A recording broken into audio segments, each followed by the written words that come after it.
Hey, I have a question for you. What ways of thinking need to be renewed in your life? That's the question we're asking at the end of today's devotional. And so I want to begin with that. I also want to say happy Good Friday, if you will. We celebrate today. 2,000 years ago, there wasn't much of a celebration on the day that Jesus was crucified. But today we were reminded why it's good that through his suffering, through his crucifixion, we have forgiveness of sins.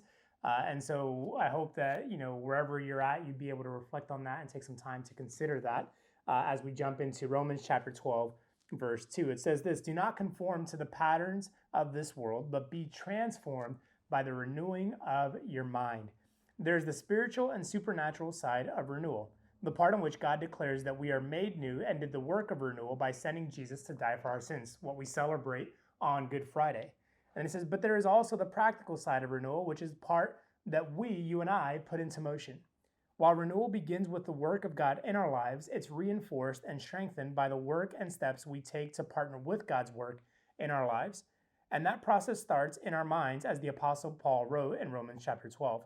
As our minds are transformed and renewed, our lives begin to reflect that renewal externally.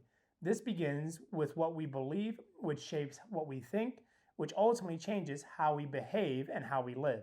Always remember that renewal looks like beliefs, thoughts, behaviors and actions followed by a way of life. So the question again is, what ways of thinking need to be renewed in your life? I love this breakdown because I think it illustrates exactly what God wanted for his creation.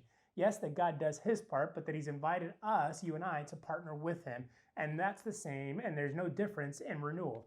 God has offered us renewal through his son, Jesus Christ, and he demonstrated that by sending him to die on a cross for our sins.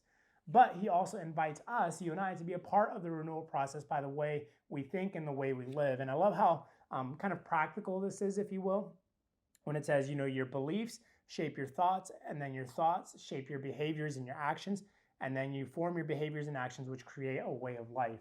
And I think this is just a really simple and helpful guide for renewal. What renewal looks like in a practical way. And so I don't know what beliefs you're holding on to. Maybe you believe you're not good enough.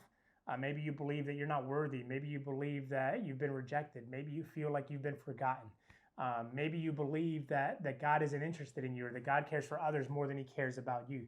All of those beliefs, those false beliefs, I should say, affect, our thoughts and the way we think. And then those thoughts, of course, ultimately affect our behavior and the way that we act and the way that we live. And so what beliefs, what way of thinking are you tied to, or have you adhered yourself to, that's actually preventing you from experiencing and encountering the renewal that God actually wants for you and that Jesus actually already paid the price for?